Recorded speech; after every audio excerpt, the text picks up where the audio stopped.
Hey brothers and sisters, Rodney Jones defending the faith here.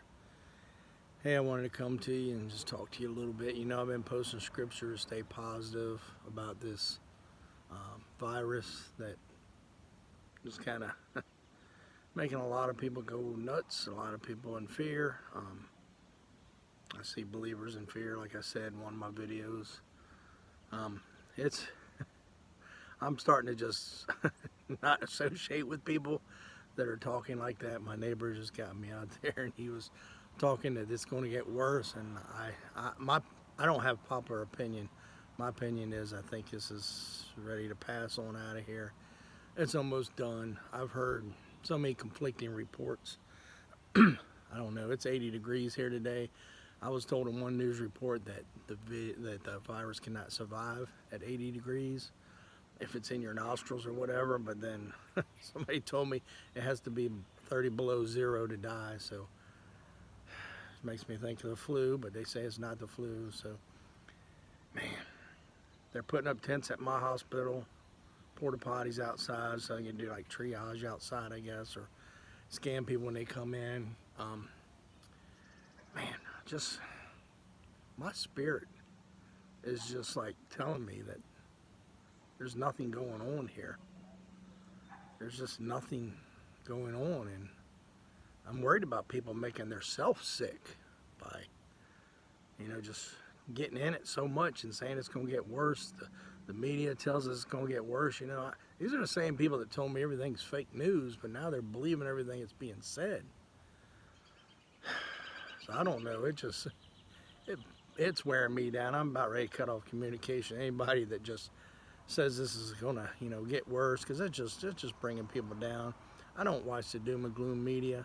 I follow some news, to try to get numbers and all, but they're now telling me that, I remember my mom was quarantined about a month ago in the state of West Virginia, a state that doesn't have any cases yet. She had double pneumonia, couldn't breathe, and she wasn't allowed to go out. She got quarantined to the hospital and then the house. So did she have it? They don't know now. They're looking back on it. She's 75 years old. She's doing much better, as most people recover from this. We got a 10-year-old here in Virginia that now has it. They quarantine him. He's probably not going to get sick from it. But I'll tell you, the worst thing I heard, man, is a Christian, so-called Christian, tell me that the kids at the beach, they hope they get sick, carry it home, and everybody dies. I'm like, a Christian does not wish death on their enemy. The Bible speaks on this, but this person's a Catholic, so I don't know. Catholics have some twisted beliefs. I don't know if any of y'all out there are Catholic, whatever. I love my brothers and sisters of Catholic belief, but some of them just don't. I don't know, man. It's just hard to hear people say that. I don't wish death on anybody. They're releasing prisoners here in Virginia. Our governor just called it today. I don't know how that's good for the public. I guess they say it's good for them. They have to return when the virus is gone. Yeah, okay. We got illegal immigrants that come in the country. They give them a court date 3 years after they get here, and they never show up most of the time. So you think these prisoners are going to show up back home? Let me tell you, if it gets where they do martial law, where we have to stay in the house, I'm going to protect my own. If there's prisoners out there, if you're coming to my house in my yard, you're probably coming for my guns or my last can of tomato paste that I might need to eat. God, I pray it does not get to this. I would never want to have to use force on somebody other than in my job. I think the world's done gone crazy. I see people preaching this is the end, this is how God's going to end it. We're flying soon. No, it's not going to happen. It's not time yet. This might be to bring people to him, as 9/11 did. God ain't going to come back. Jesus is going to ride in here after the big falling away. We're not there. There's not a huge falling away. People are coming to Christ right now. There has been fallings away many a times. We got earthquakes every day in this world. You'll hear rumors of wars and earthquakes and all that. These are signs. Yeah, they're definitely signs. They're birthing pains. But The virus? No, this ain't how it ends. My spirit's not feeling that. I'm at peace, man. I'm at peace during all this. Me and my wife are at peace with this. Um, I think she's like maybe seeing it too, and it's helping her some, But I got coworkers said their families are freaking out, and they just want to come to work and work just to get away from the family. So I don't know why I'm doing this video. I'm just, I've been trying to encourage y'all to stay positive, lean on the Lord. He knew this was coming. He knows the outcome. Somebody told me not to use Psalm 41 because that's not about getting sick. I think they misunderstood why people are using Psalms 91. It means, that nothing can kill our spirit. Our spirit goes to be with the Lord. So if we get sick and die, yes, we can get sick here and die, but you can't harm our spirit. The devil can't have it if we're believers. So I hate when stuff gets misquoted. Psalms 91 is not about not getting disease here. It's about living on.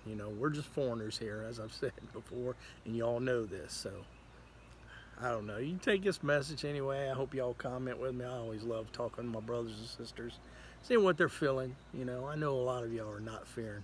I've already seen that in some of the comments that y'all are not in fear, and it's just so awesome to know that. And I hope it's all true. That you're not living in fear. Take care of your own. Keep yourself healthy. Wash your hands. And if you bought toilet paper, use it.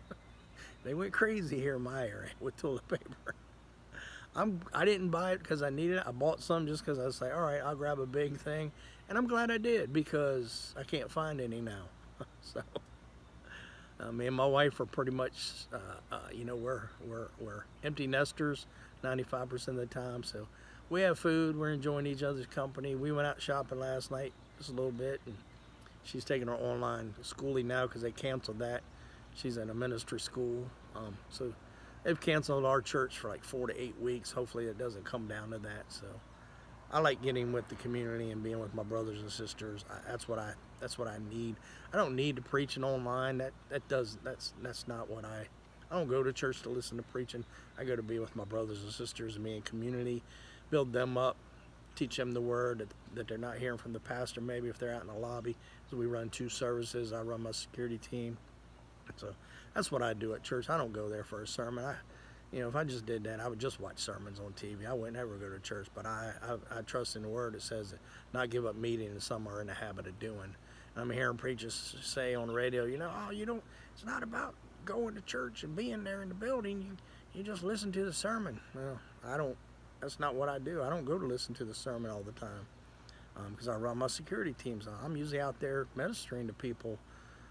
Being in community, and that's what it's about, because the Bible, like I just said, it tells us to not give up meeting, as some are in the habit of doing. Because people will tell me, I've had family and friends say, I don't need to go to church to be saved. No, you don't need to go to church to be saved, but we need to be in community, sharpen each other, and build each other up. We need to be in community. We're designed for community. So sorry to you introverts. I know a lot of introverts are very happy that they might get quarantined. I'm not an introvert. I'm a very outgoing person. I know no stranger. You put me in New York City in the middle of the night, I'm going to talk to somebody. I've had friends like, don't talk to people in the middle of the night in New York City, man. It might be my chance to minister to people. So, I don't know. I'm always there, wherever I need to be, wherever God places me. And if He tells me to speak, I'm going to speak.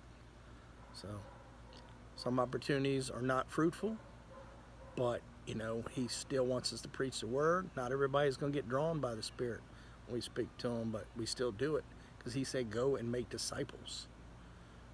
So that's what we do. Even though it's what He does, it's not what we do. It's what He does. But we be the hands and feet of Him. So I hope y'all be the hands and feet of Jesus. Love one another. Build each other up during this time. Tell people not to worry.